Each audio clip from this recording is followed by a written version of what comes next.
Welcome to Terror in Tandem, a podcast about finding entertainment in the macabre, hosted by the knowledgeable and lovable Laura and Richard Mathiasen. Each episode, we discuss the horror genre, from books to film to TV and beyond. Sometimes, even from the beyond. You can find us online at terrorintandem.com, on Instagram at terrorintandem, and on YouTube, that's right, at Terror in Tandem. Wow, so subdued. Is it? Oh, I'm sorry. I'm excited. Hello. I'm very interested in this episode. Hi, everyone. Welcome to another award-winning episode. Classic installment, future Peabody award-winning. Do podcasts win Peabodys? Probably. I mean, ours is so good, it will be the first one. Introducing the new podcast category to the Peabodys. Yeah, maybe. I was looking at a very different website with slightly different wording of Peabody. Anyway, how are you doing? Before we get into our decidedly gross subject matter, how you doing, Boo? Nobody wants to know that. All right. Well, let's get into the episode. We are going to be talking about how we're doing first. So how I'm doing fine.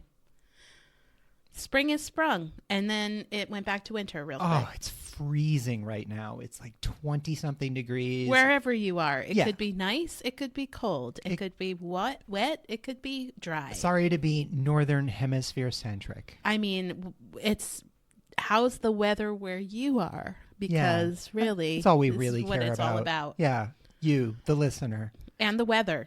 And the environment. Speaking of which, Exactly. I see where you're going with this. Finally. I am picking up what you are pooping down. I am ready. Ew, please don't put that in. It's already been pressed to vinyl. So we are today talking about something I love. It genuinely freaks me out. It's an emerging new subgenre. Well, of it's both. horror. It's both the oldest, and you're absolutely right. It's really seeing a wonderful renaissance and a timely one. And it's a reflection of the crises that we are constantly surrounded by, which is the current man-made extinction, climate change, the Anthropocene era. Yes. So we're going to be talking about the horrors of nature. Yes. Natural Eco-horror. Yeah. Nature horror, eco horror, biodome, whatever you want to call it. It is when you step outside and shit ain't right. Yeah. Or when we've done something and nature fights back. Yeah, exactly. Or Which nature is just another tries reason. to steel itself against further, destruction efforts by humans. Follow my advice. Don't go outside. No, that's not true. Stay inside, folks. Go outside and enjoy it before we have Draw to wear the hazmat blinds. suits. Paper over the windows and buy extra deadbolts. I'm just going to call out to the Terror in Tandem fans. Please help me. And I'm going to call out to the Terror in like Tandem to go fans out. who like shoveling because my bunker ain't going to dig itself. So why don't we just start with the olden times? Oh, that sounds great. Like the Alfred Hitchcock of it all. That is olden times. We're talking 20th century, folks. 1963. 19. There were years that started that way. Yeah. So 1963, Alfred Hitchcock directed The Birds. One of my... Listen, admittedly, it's one of his goofier films at times, but it is one of my favorites because it's such a departure from his usual kind of MO. And I mean, if anybody hasn't seen it or has zero knowledge of the film itself. No, I think doesn't have no knowledge was the right way to phrase it. How about I want a divorce? Is that clear? Holy So shit. the birds. Well, this has been the wonderful podcast Terror in Tandem. Goodbye, folks. The Birds is a thriller that follows a series of violent attacks by birds on people, specifically one woman who is really the constant victim. Oh, Tippi Hedren is an evil bird magnet. There's something about her. Maybe it's the bun she's wearing. I don't know. But they just can't get enough. Do you know why the birds attack in The Birds? No, because I don't believe it is ever explained. Now, I'll admit, it's been a while since I've seen the movie, but in my recollection, they never get into why the birds attack. The birds start attacking, and then at the end of the movie, they stop, and that's not explained either. Well, actually, Alfred Hitchcock himself stated in an interview that the birds in the film rise up against the humans to punish them for taking nature for granted. Okay. I mean, sure. It's not... The thing is, within the movie, that's not explained or said.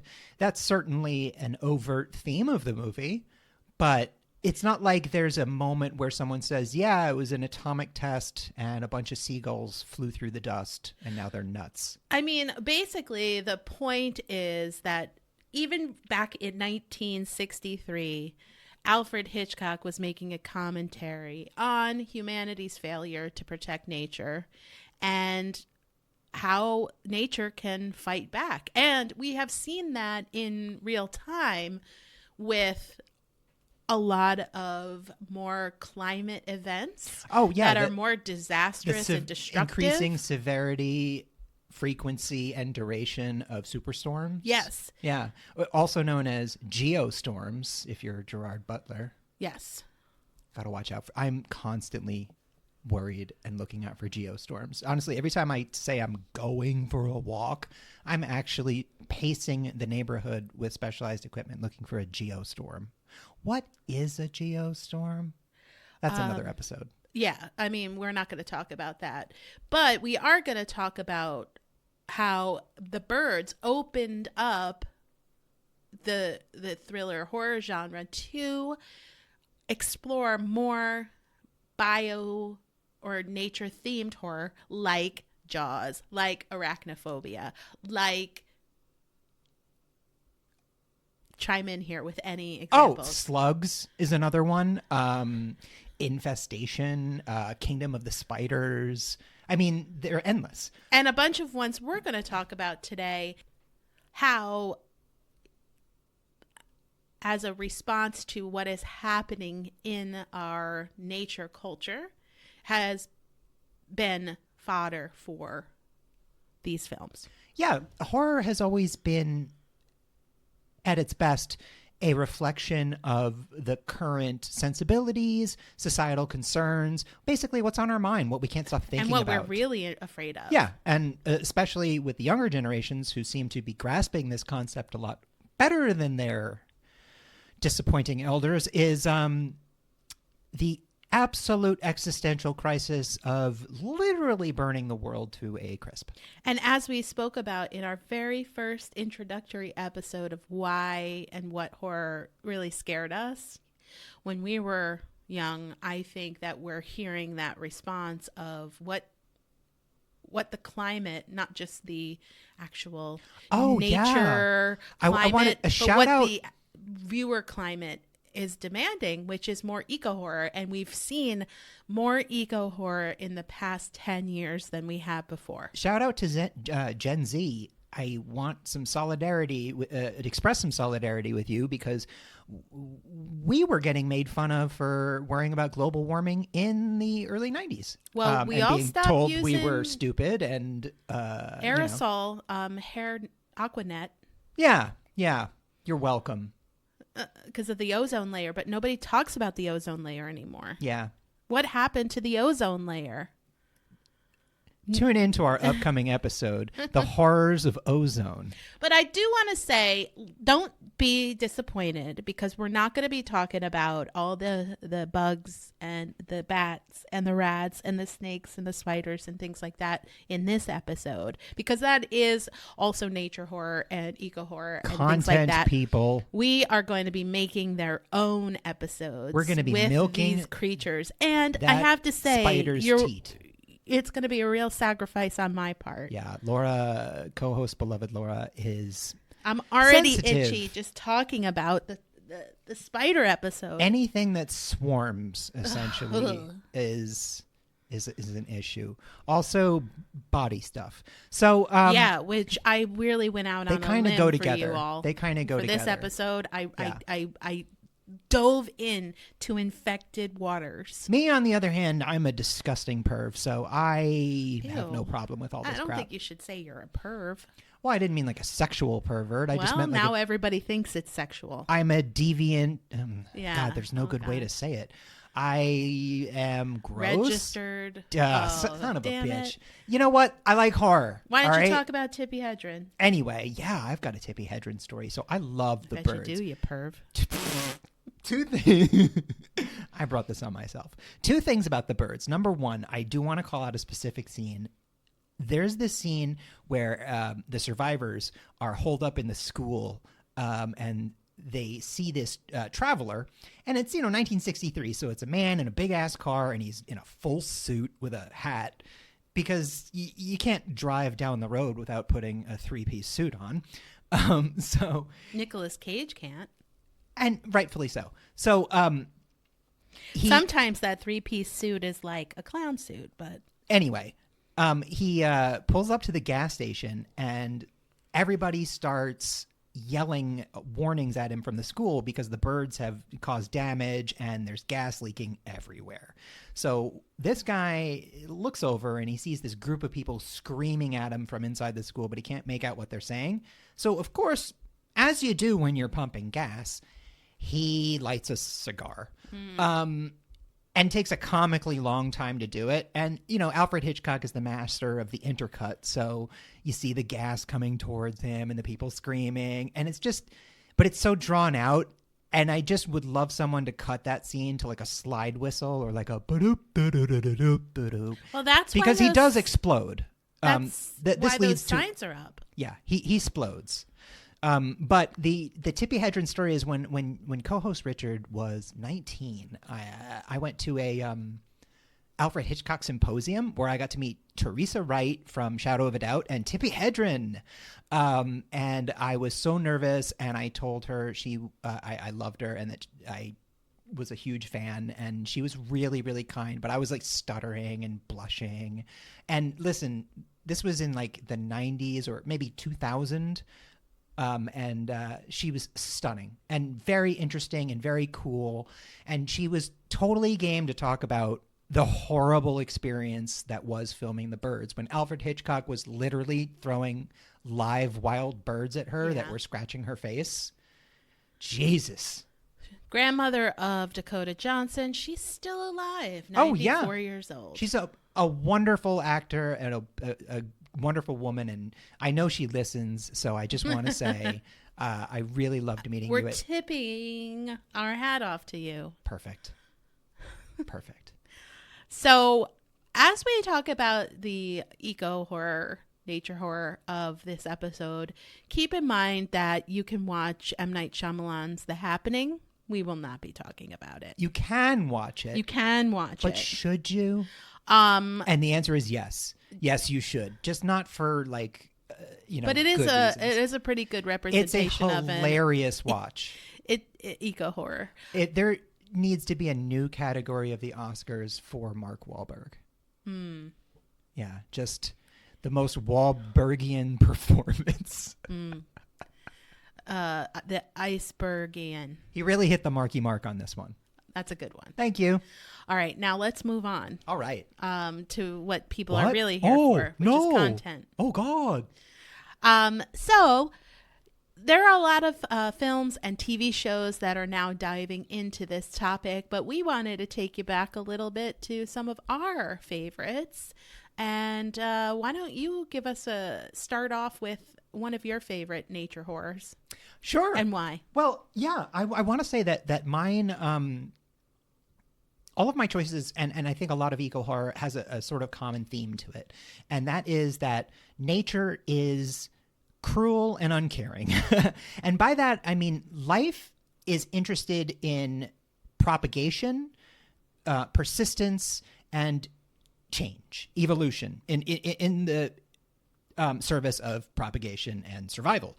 But it doesn't necessarily give a shit about your individual life, your wants, your concerns, or even your existence. As long as life itself exists, it will turn you into a fungus monster if it has to. Nature doesn't have feelings. We do, which we should have a little bit more empathy towards nature. 100%. This is the lesson of this episode. Now, we're describing the, weird, fantastical, also make-believe side of things. Well, some of them might be probable. But anyway, my first recommendation is not that probable. And it is, first it's a book, then it's a movie. Both of them are bangers. I think I've mentioned it before, but I couldn't stay away. Annihilation. Now, the book came out in 2014 by Jeff Vandermeer, and it is the start of the Southern Reach trilogy, which was continued with Authority and Acceptance, and an upcoming fourth volume, Absolution, which I'm really looking forward to.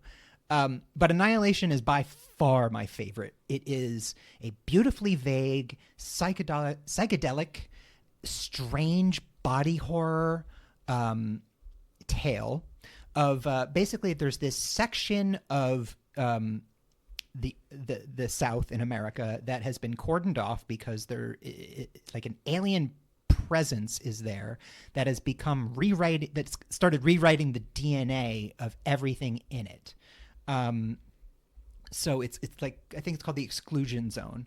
So this weird clandestine, society, organization, government branch has been sending in teams, and they haven't been coming back, and bad things have been happening. So the last team they send in, the only one to come back was Oscar Isaac, and they send in his ex-wife, Natalie Portman, who is a botanist, and an all-female team of Jennifer Jason Leigh, Tessa Thompson, and Gina Rodriguez. So pretty dope fucking cast. Mm-hmm.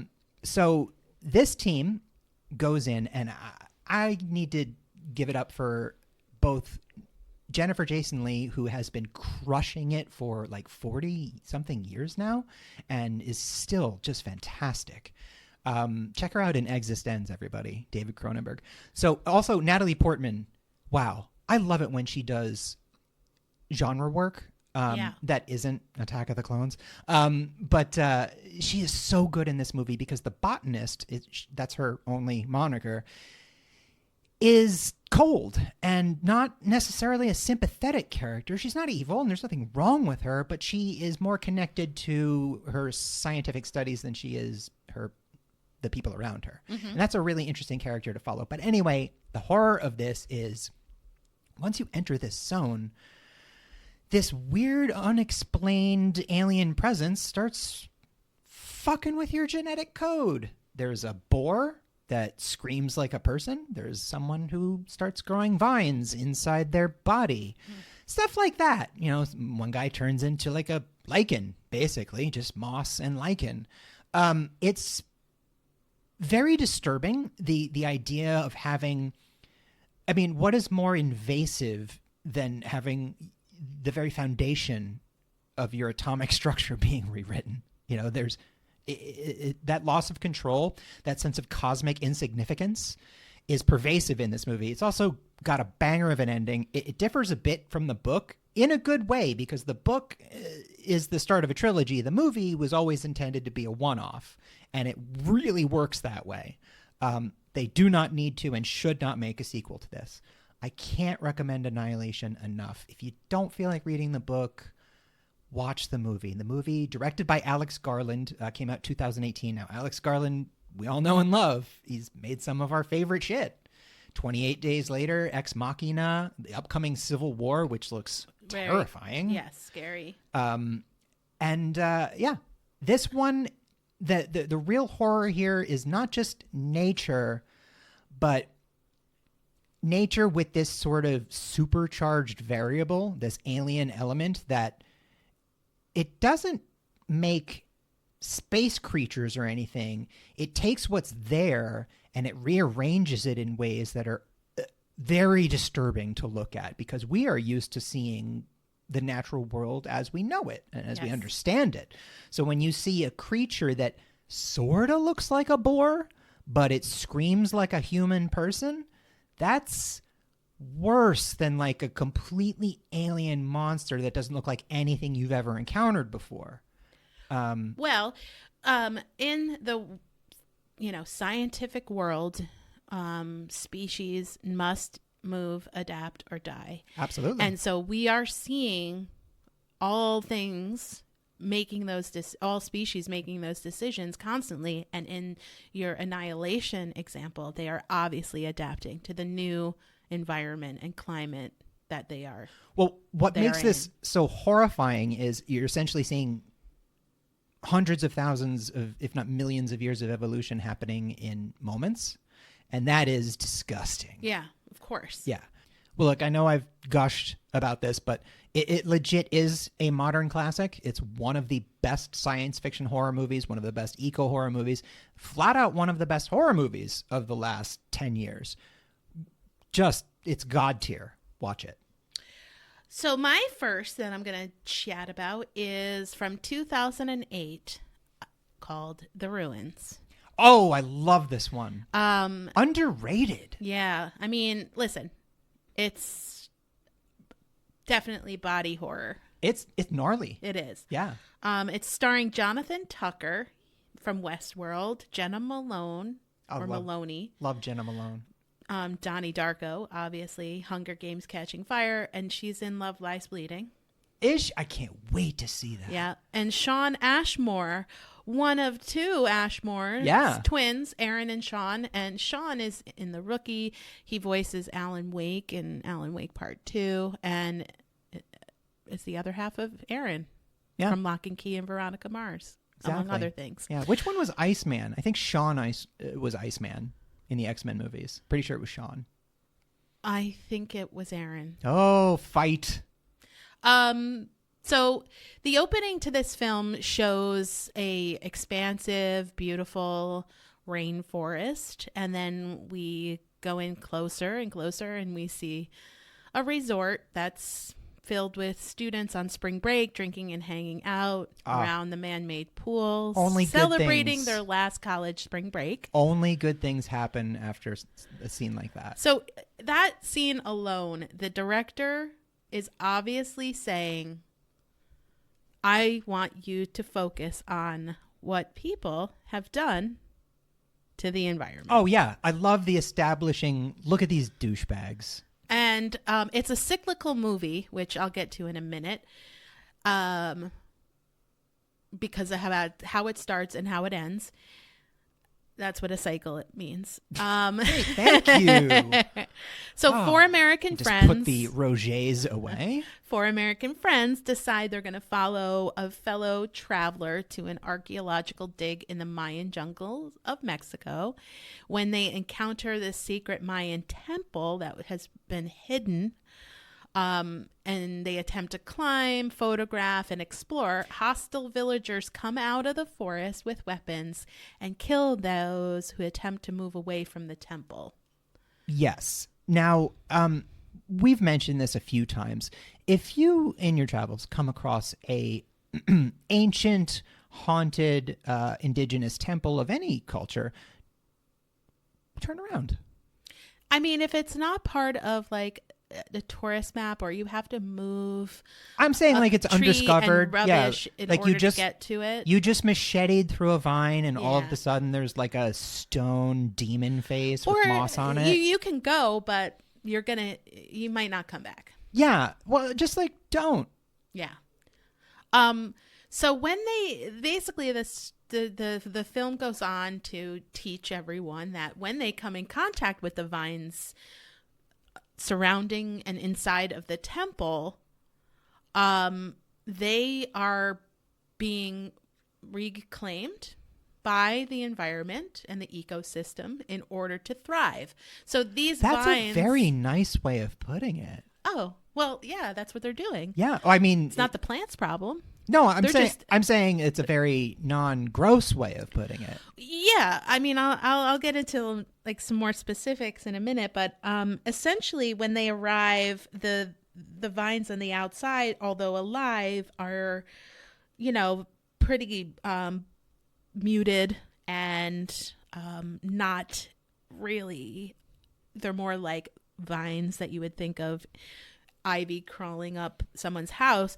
They're not flowering or blooming, but as they start to inhabit these travelers and take from their life source, the vines start to bloom. They start to bloom flowers and grow stronger and start to move and migrate towards capturing more food. So they're feeding off of inside and outside of these travelers that are on top of this temple. Yeah. When they attempt to escape the temple, they see what happens, which the locals kill someone that they've been traveling with, and one of the locals touches or gets in contact with one of the vines, just a little boy, and they shoot him. Yeah. They also pour you gotta salt around the border. Well, you know, how do you live and survive for 1,000 years next to a haunted temple with killer vines? They have an agreement. Fucking rules. They have an agreement, and you don't break the rules, folks. Don't feed the vines after midnight. So what happens is we see a real decomposition of the humans. Oh, yeah. Yeah. Both mentally and physically. If you have an injury, forget it. The vines are jumping right into that hole. And that's what I like about movies like this, where it's like it just starts off as like a tiny like thing. You just notice like a little bump or a patch, and you're fucked. They also have adapted to the point of mimicry and taunting, mental, trying to taunt you with clattering together, like ringing of a cell phone, sending them like deeper into the temple to explore. These vines are petty as fuck. These vines have learned how to thrive. The interesting thing about their behavior is they're mimicking behavior that they have seen from humans. Yeah, it's a reverse. They didn't make that shit up. It's like reverse colonization. It's, the other side of outside influence. Look at these things have been influenced by human behavior, and now they're using that influence against humans to protect this Mayan temple. Yeah. Also, yeah, that is their role. Exactly. Because people kept happening in this temple, and it starts to crumble, and people take photographs, and these indigenous Mexicans, they don't want this to happen. That is why I cover all of my valuables with carnivorous vines. Because, they're the best form of protection. So I feel like what I mentioned was that the film ending shows a cyclical nature, because the beginning of the film, although it does do the pan over the rainforest, actually the first before the title scene is someone screaming, wrapped up in vines, asking for help. And the end of the film is one of the four driving away, but then it cuts to a sizzler, I guess. Is that what it's called at the end? Yeah. Where more tourists are going to look for the Mayan temple. Always. As it, that's so it's continuing. So the lesson is not being learned. Even if you told people that there are vines here that will eat you from the inside out, people would still tell be them like, not to. Remember how we always say, right. Listen to the town. Listen to crazy. The locals. I don't care how much grease and dirt they have on. They are there for a reason. So the reality of this film is that the rainforest is actually depleting. Mexican rainforest and the indigenous Zongi of Los Chimpanlas have been losing a battle to defend their home forest and its biodiversity against outsiders, and this film posits what happens when there are no people left to protect their ecosystem. Will the ecosystem fight back?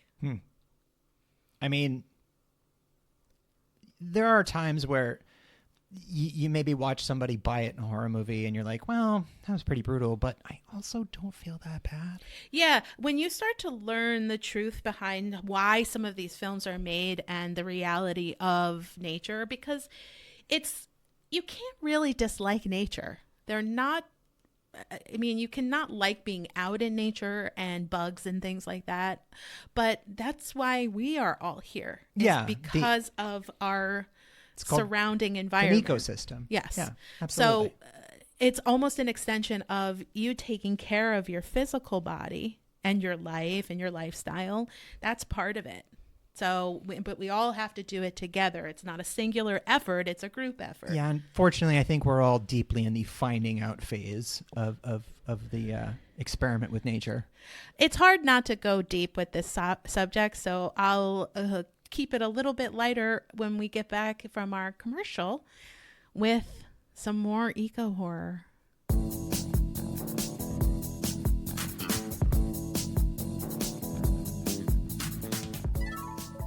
It's been a long road to growing the perfect clone, and a bumpy one at that.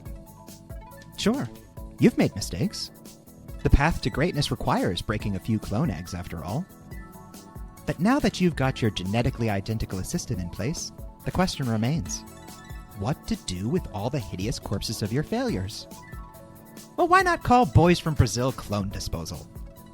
Using our patented clonoscopy procedure, we'll terminate and extract any remaining biomass from your life tubes, leaving behind a clean lab with a fresh lavender scent. At Boys from Brazil Clone Disposal, all of our equipment is powered by biofuel. We use every part of the discarded clone meats to keep our carbon footprint neutral. Or, for an added fee, we can render your discarded husks down into nutrients for your viable experiments. So skip the muss, skip the fuss, skip the staring into your own face as you navigate the murky ethics of purging your infant duplicates. Call Boys from Brazil Clone Disposal and let us sweep up your malformed homunculi under the rug so you can get back to mocking God. This is a fake ad for a fake product on a horror-themed podcast. Do not clone humans or hire people to dispose of the cloned humans you should not have made.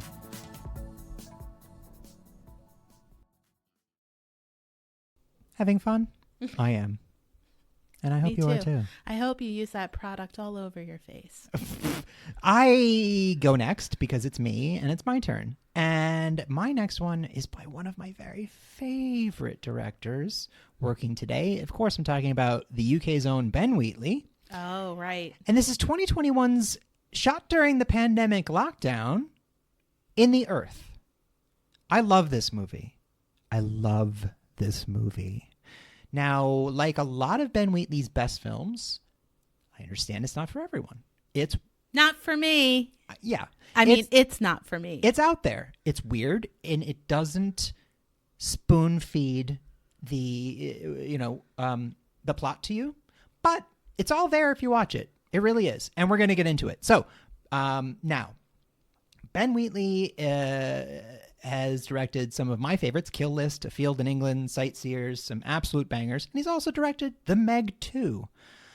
But it's done really well. You know, quite a career. If actors can do beach house movies, why can't directors? Exactly. Hey, no shade on Ben Wheatley. I hope you made bank on that. The eroding coastline so you can of make your beach house. Enjoy it. Oh my God, you are in such a mood. So, In the Earth stars Joel Fry from Game of Thrones and Laura Torchia from Midsommar. You might remember her. She was the tourist girl who immediately saw that things were fucked up and was like, "No, we got to get out of here. We got to get out of here." Remember the redhead? No, she has dark skin. She was the girlfriend who was like, "We have to go. This is fucked up. People don't just jump off cliffs." Yeah. Yeah. So she's great in this. Now, they enter into, there's some sort of pandemic going on, but that's never really explained. You just see it in decontamination protocols and sort of throwaway lines and wearing masks in certain scenes, but it's not said that it's COVID, and it's not really implied that it's COVID, but it's something. So could be contagion. Yeah. Now Joel Fry is there to search the sort of wilderness of England to look for a cure, something to deal with whatever's going on in the world. Now he's guided by Alora Tortilla, and they run into some shit. And that takes the form of two weirdos who have two separate camps out there. The first of them is Zach, who is a guy living alone in a weird place who knows a lot about the forest, but he's also extremely mystical and talks about this god, Parnag Feg. Yeah, I got one of those too. Awesome. So they meet up with him, and they also find out pretty quickly that he is fucked up and they should be afraid of him. And they also find out that he's a murderer. So they get separated, terrible things happen, and there's this mist, which is actually spores from a fungus that when you breathe it in makes you go bananas and see things, and it's wild. So they meet the other person, their camp, Olivia. Now, Olivia is setting up all sorts of weird equipment and performing experiments, but her goal is also to communicate with the spirit of the forest, this thing Parnag Feg, which, by the way, isn't real. I looked it up. Probably to appease, right? Well, I'll get to that. Okay. So Parnag Feg was created by Ben Wheatley, but it is He's never gonna get to it. Very much like, the pagan nature god of the English woods. So now there's sort of a discovery. Basically, Olivia is not to be trusted either. Now, what's interesting, what you said about appeasing the forest, they both want to commune, Olivia and Zach, they both want to commune with the forest, but in different ways. And they both represent two sides of, I would say, religion. Now, or sort of human thought. Zach is faith. He is making sacrifices, ritualistic sacrifices of travelers and campers and tourists, and he tries to do the same to our two heroes to appease the god of the forest and hopefully get a boon. Olivia is using sound and sight and recording equipment and syncopated rhythms and light shows to communicate. She's science. The thing is, like all Ben Wheatley films, it's highly allegorical. Zach is pure faith. Olivia's pure science. And our two heroes are in the middle. They're people. And the kind of basis of the film is too far in either direction is bad, which is really, really a great message during the COVID crisis, because people who went the way of faith didn't do so well, and people who went the way of only science without considering human behavior and human needs also didn't do so well. Mistakes were made on both sides. So this movie is on my horror movie list because it's genuinely gross and terrifying. Fungus everywhere, mushroom people, but it's a lot of psychedelic visions, a lot of weird, disturbing imagery. And in my opinion, the movie makes perfect sense, but you do need to think about it and you do need to watch it. It is, like I said, it's pretty allegorical. It's very psychedelic, but the sense of loneliness and isolation out in the woods is fascinating. The mist is terrifying because how do you escape a mist that's everywhere? And if you breathe it in, you go fucking apeshit. So it's like other Ben Wheatley films. It's got a lot to do with magic mushrooms. But In the Earth, I think, thrives in its ambiguity and its imagery. Yeah. Ben Wheatley really knows how to create images and that just stick with you, like fucked up. And when you think pagan, it's not like Disney pagan. This is like real pagan, like actual blood right old style stuff. So and it's also the cinematography of this film is very forest. It's very cool. Woodlands. Yes. It's really, really foggy and misty, which I think is called a sunny day in England. And it's a wonderful movie. And the fact that it was shot, during the lockdown is, I mean, any movie that was shot during the lockdown is quite an achievement. But we had a lot of good horror movies to come out of that. Pearl, X, Host, In the Earth, Something in the Dirt. I mean, there are tons of fantastic horror movies that were thrived in these really restrictive conditions. So, good on you. Yeah. Anyway, In the Earth. Awesome.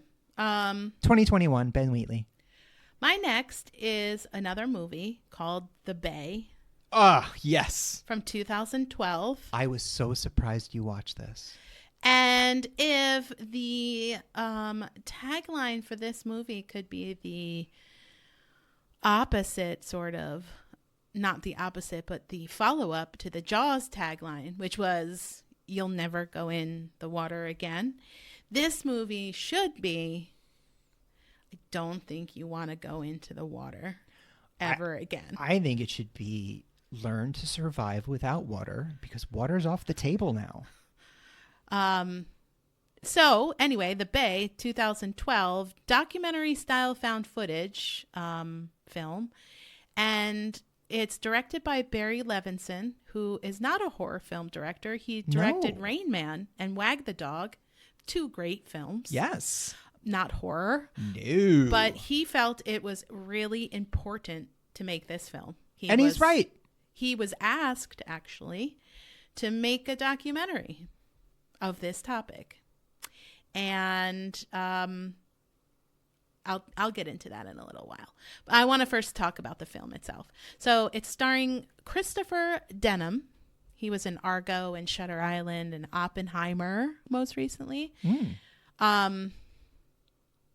you think if that movie had bombed at the box office, they would have said Floppenheimer? Of course. Totally would have. Kristen Connolly from Cabin in the Woods and The Happening, and Heather Donahue, who's currently in the show that you love, Lower Decks. Is she? Yeah, she's like Peanut Butter Couch or something. Peanut Brittle. Yeah, that honest shout out Lower Decks. Legit one of the best Star Trek shows of all time. It is fantastic. So the primary through line of this film is a professional cameraman and reporter, Donna Thompson, played by Donahue, from local public access, is filming the 4th annual July Crab Fest in the town of Claridge on the Chesapeake Bay in Maryland. Yeah, get some crab cakes. So there's, we're a few years later, there's cell footage, police cam footage, and it's cobbled together by this team who we don't ever see, interviewing Donna.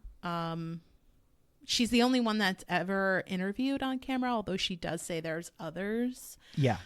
So the incident is that a waterborne parasite begins to infect and quickly kill swimmers and other water-engaged townsfolk. Yep. They're identified as isopods, and they've mutated into huge cockroaches that devour their victims from the inside out and the outside in. They sure do. And let me tell you, when that happens, magic follows. So the mutations are from runoff from a giant chicken farm where poultry feed laced with steroids, a possible combination from nearby nuclear reactor plant, is all dribbling into the Chesapeake Bay. Oh, thank God stuff like that doesn't actually happen in this country. Yeah, it's funny you say that. So through contacts between the CDC in Atlanta and footage from a couple of researchers who discovered this mutation and contamination weeks prior, after their bodies wash up on shore, there's still a failure to act or take things seriously, and it puts all the residents that are at this 4th of July celebration at risk. Yeah, it's very Joseph Heller at that moment where it's like, it's just the fucking bureaucracy and the catch-22 of it all. It's like, hey. 95% of the people in this town die. Yeah, that's right. As a result. And Never So tell me the odds. now I'm going to get back to Barry Levinson about why he made this film. Didn't he direct Diner? So he was approached to make a documentary about the Chesapeake Bay because it's approximately 40%, 45% dead at this point. Oh. And they wanted him to help uncover some causes and He did also direct Diner. inform some of the people watching of what's going on. But instead, he decided to create a faux documentary. And he included these truisms like there used to be 127 houses that specifically farmed oysters, and now there are about a handful left. And the fish population is significantly smaller, and it's not because of overfishing. That's a contributing factor, though. And has been tested lots of pharmaceuticals, lots of runoff, lots of contaminants. Anyway, so What a is lot it of about this movie is factual. These industries that see the cradle of all life on Earth and go, hey, I'm going to dump my poison there. Well, that's for the EPA to increase their regulations on things like that. It's a good thing we have a government that's so friendly to it. Yeah. But a lot of this movie is factual. 80% or 80 plus is what Barry Levinson has claimed is factual. Well, yeah. So isopods exist in our lives, in our world. It's not an invented creature. They are real. They're in the Pacific, and now, since of warming water, they're in the Atlantic, and they haven't ultimately made their entrance into brackish water yet, which is an example of the Claridge and Chesapeake Bay, but signs are pointing. Oh, I mean, you see stories about it all the time of like algae blooms and red tide and things like that. So not only is the reality of this fictitious horror film more real than not, but it is actually a true horrific film to watch. It's very very buggy. These things, even like larvae and all sorts of parasites that when they gut a fish, it's a lot of squidge. And then the wounds. And also the wounds. Vomiting out all of your insides. But also, I think it's mostly the skin wounds. That you you blister immediately. Yeah, and then, it's like chunky. I said, it eats you from the inside out Which and the hurts. outside in. It stings. Simultaneously. So there's also a scene with the doctor in a hospital. I would caution you to watch this like quickly, get it over with. No, I don't would break say it up like make me. yourself a nice hearty bolognese. Ugh. And sit down and enjoy yourself. Like, enjoy this movie. No, legit. I was surprised you watched it. It was so hard for me to watch because there's so many things. Number one, my biggest ick and disgusto is cockroaches. I really hate them so much, and they upset me so much just thinking about them. And these are like see-through water cockroaches that some of them are huge. And so there was a lot of that, and they move quickly. And they crawl out of you in But places. also the plausibility, again, hearkening back to our very first episode of what scares me is things that can really happen. And that's the thing. And that are currently happening. When I saw this movie, I saw it when it came out, and it was well before COVID. And there were elements of it where I was like, that seems pretty exaggerated that like the response would be that terrible. Then COVID happened, and I watched a bit of the movie again with you, and I'm like, no, that tracks. I'm pretty sure we would all die before anyone in charge would be like, but I don't know. And I really, at its core, I think the bottom line of this movie is, again, our collective responsibility to protect the nature around us with, smart decisions, and also try to recognize what is happening and act on it if you're in a position to do so. And there's no reason for regular people to defend multi-billion-dollar corporations that are dumping poison into our supplies. Like, you don't have to stand for them. You can push back on that. Yeah. And you know, You can have a healthy economy and drinkable water at the same time. Yeah, I would definitely go with that one. Yeah, yeah. It's possible, folks. The Bay. The Bay. Yeah, don't go into the water, please. No, I'm begging you. No, it is. Isopods. It's horrible what happens to these people. It even for me, who is, I believe someone described as a deviant. You described yourself that way. Some random person said that about me. And what's your next one? It was hard for me. My next one is another, actually came out also in 2021 from South Africa, director Jaco Boer. See what I mean, everyone? It's increasing in the availability of eco horror. And we're going to see more and more these days. Now, actually, just a quick aside: anyone remember the Jake Gyllenhaal movie, the Day After Tomorrow? Yeah. So that movie was, you know, it was what it was, but the scenario that kicked off the destruction of New York and all that stuff was this ocean current stopped. And that's actually happening. It's right now, literally happening. So anyway. And, you know, before I continue, just a quick thing. I know we've gotten a little, maybe you might think political.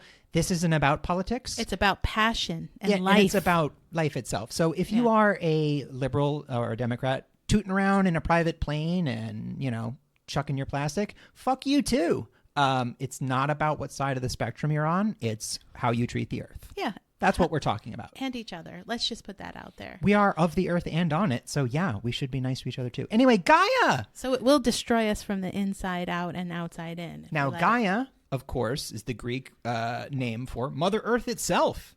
Now, Gaia is a South African gem. It's about two forest rangers named Winston and Gabby who are tooting down the river and exploring the jungles of South Africa, which are pretty intense. And in the midst of that, Gabby's drone that she's using to surveil above the tree canopy goes down. So she leaves the safety of the boat, and she goes exploring, and she gets injured. She falls into a trap that's set by two weirdos that live in the woods. It's a father and son, Stefan and Barand. Barand is the dad.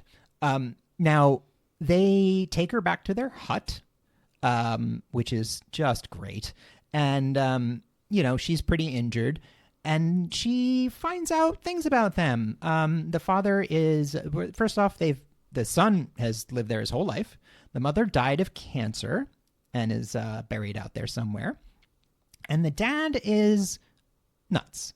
He's a survivalist, anti-society kind of person. But then, well, things happen. Winston, poor Winston, on his own, goes looking for Gabby and gets overtaken by the forest itself. Turns into a fungus person, basically. The forest god, or the spirit or entity, is pissed. You know, South Africa is a great setting for this because it is a land of two eras existing simultaneously. It's at once ancient, verdant, and primordial in ways, and then there's, you know, it's one of the most industrialized and modern societies on the African continent. So you have these two things living side by side, and the coexistence is not always smooth. It never is. We are decimating the land. So Gaia is pissed, and the dad, well, he's got some real ideas. So anyway, it's another one of those things that get inside you movies. And this time it's fungus. And so Gabby gets infected. She finds out some truths about the mother and about what this thing does. And I don't want to ruin anything because it does wrap up into a banger of an ending that is my favorite kind of horror movie ending, where it's slightly ambiguous, but it does leave you with the strong suggestion that what you just watched was only the beginning of a much more horrible thing. So it's the kind of thing of like Baron's whole plan is to take this weird fungus out of the jungle because mankind needs to be wiped from the earth. There are also healing things. It's a very interesting film because it's extremely primal. It's in conditions that mankind hasn't lived in, or most of mankind hasn't lived in for a very long time. And we are not the masters there. But also, I am personally terrified of things that you can't see. You can't really, if you breathe in spores, you can't usually see things like that. And that's it. That's done. So it really manifests as like a tiny, tiny little thing. But seeing that brings with it the horror of knowing what you're going to turn into. And it's, gross. But Gaia's great. It doesn't go heavy with its message. You just have to watch the movie and the message comes across. But it's a good survival, if you like mushroom stuff, there's a lot of that there. It's a bit psychedelic, but not nearly to the extent that In the Earth is. In the Earth is much more of a cerebral watch. Gaia is a little bit more of a scare. Highly recommend it. It was kind of a small film. I don't know if it made a big splash over here, but I think it's on. Things did. It is easy to find. It's a lot of fun. 2021 Gaia. Nice. Respect Gaia. And she will respect you, maybe. Yeah, exactly. Just do it. I will say that my last one is more about this and other things, but it is a short story by Paul Tremblay. Oh, pod favorite, Paul Tremblay, and longtime listener. Hi, Paul. From 2023, called In Bloom. And I just want to say that Paul Tremblay has written a lot about eco-horror. He has a short story collection called Growing Things. And within that, he does talk a lot about different eco-horror. Something About the Birds is one of those short stories. Yes? I was going to say, one of the common threads I've found in the creators of the things we've discussed is they were inspired by just the things they saw around them, going out. And Jeff Vandermeer said he thought up the Southern Reach series through the years of taking walks with his son through the woods. And just he tried to write nature as he saw it with just a degree or two off so that it looked familiar, but it was still kind of alien. Exactly. And mission accomplished. Yeah, so he likes to explore things that are, deconstruction of horror tropes and veiled threats and how people respond to those. And this is similar to In Bloom. Again, I think it's probably like 6 or 7 pages That's long. A short one. Yeah, it's a short story. Yeah, short. Microfiction almost. And so this story follows Heidi, a journalist who's living on Cape Cod and researching the algae blooms that are all along the coast. That's just like my mom, who was researching spiders in the Amazon when she died. What's that from? Cinema classic Madame Web, excuse me. She meets Jimmy, this older man, similar to the sort of mystic forest dweller in the Earth. Oh, yeah.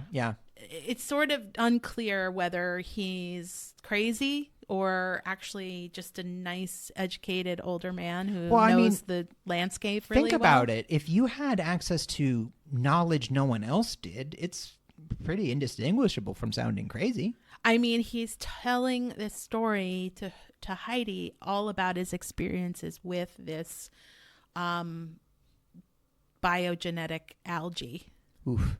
And because this is environmental horror, we're examining what a man-made disaster has created and the study of it when it happens. And so climate change is sort of the mother in this tale, and it gives birth to this monster, which is the algae. And like it causes placenta. Weird reactions in humans, but they're, I think, similar to Annihilation, where it's not just destructive that's happening. It's also transformative. Yeah. It's also a pondering. Yeah. Oh, interesting. It's a learning. Oh, it's trying to get sentient. No. No? In humans, gives them like a clarity a bit, an understanding. It's like a thought-provoking. Interesting. Yeah. Huh. So anyway, it's not so much All body the kids horror. these days It's more are implied. doing the fungus. There's not like a disease-based thing that happens, really. Yeah. It's more of like what this biogenetic algae is trying to bridge the gap between like the human destruction of it and its appearance. Yeah. It's interesting. It's not just something I'm recommending, but Paul Tremblay as a whole with his, look into nature and human nature. Oh, and what also elevates its juxtaposition horror with writers nature is and exactly how, that. Yeah. Yeah, absolutely. So I guess I'm just saying read Paul Tremblay. Well, that's good advice for anybody. But if you want to get a little tease out to his style of writing and, some of the things that he's trying to say, this short story is a great place to start. Yeah. And it just came out, so I'm trying to be a little more vague about, because it just came out last year. Yeah. It's more like, hey, farmer, put away the DDT. Well, that's from Joni Mitchell. Yeah, I know what it is, and I read Silent Spring. So, that's eco horror, the horrors of nature. Listen, fuck around, you will find out. I'll throw some birds at you. Yeah, watch out for them birds.